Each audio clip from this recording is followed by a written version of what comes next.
साहब से मुलाकात हुई और शिवसेना उद्धव बालासाहेब ठाकरे पार्टी के जो मन में है, जो दिल में है, वो साफ बात है कि सरकारें आते जाते रहती है, फिर आएगी, लेकिन रिश्ता तो ऐसे ही चलता रहेगा।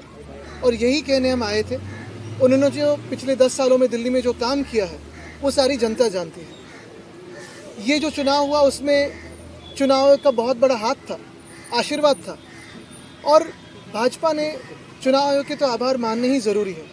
लेकिन यही बात है, कल जैसे मेरी राहुल जी से बात हुई, आज अरविंद जी से बात हुई, कि इंडिया गठबंधन हो या फिर हम सारी पार्टीज़ हो, कहीं ना कहीं हमें ये सोचना ज़रूरी है कि अभी अगला स्टेप क्या है, क्योंकि हमारी डेमोक्रेसी फ्री एंड फेयर नहीं रही है, इलेक्शंस फ्री एंड फेयर नहीं रहे। तो लड़ते तो रहेंगे, देश के हित में लड़ते रहेंगे।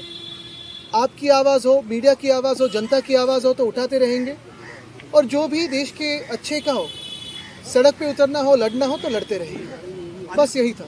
लेकिन आपको नहीं लगता जो आपसी कन्फ्लिक्ट था उसका नुकसान भी जो है हुआ है, और दोनों ही पक्षों की तरफ? देखिए, काफ़ी सारी इसकी एनालिसिस हो सकती है, होगी भी, दोनों पार्टी अपनी अपनी एनालिसिस रखेगी, लेकिन हमारी तरफ से जो रिश्ता है वो रहेगा, जो दोस्ती है वो तो रहेगी।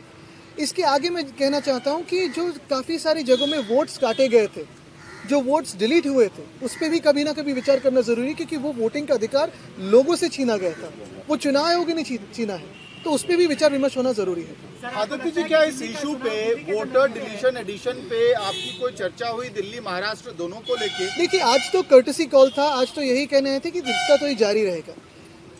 जाहिर सी बात है, स्वाभाविक है कि जब हम मिलते हैं तो इस बातों पे चर्चा होती है। इसके पहले भी फ़ोन पे भी हुई थी, अभी जो फ़ोन टैपिंग करते हैं वो तो सुनते ही होंगे, तो उनको पता भी होगा कि हम शायद क्या बात कर रहे हैं।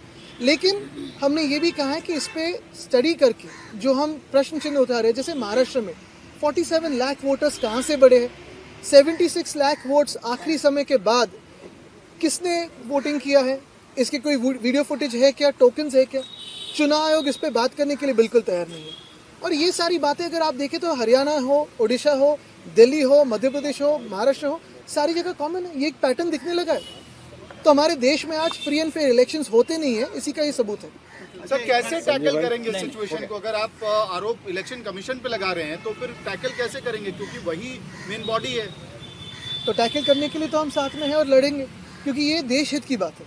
देखिए, कोई भी चुनाव जीत सकता है, हार सकता है, जीत भी सकता है वापस उसके बाद में, लेकिन फ्री एंड फेयर इलेक्शंस होना जरूरी है। अभी कई चुनाव आने वाले हैं, निगम के कई चुनाव, हरियाणा में आम आदमी पार्टी लड़ रही है, आप लोग लड़ रहे हैं, क्या इसे लेकर कोई स्ट्रेटजी? बिल्कुल लड़ते रहेंगे और अपनी अपनी स्ट्रेटजी सुधारते रहेंगे। वोट कटिंग क्या? देखिए, ये चुनाव आयोग के साथ हम चेस का गेम खेल रहे हैं, वो कोई एक तरीका अपना रहे तो हमें उसका एक उत्तर देना पड़ेगा, तो वो खेलते रहेंगे।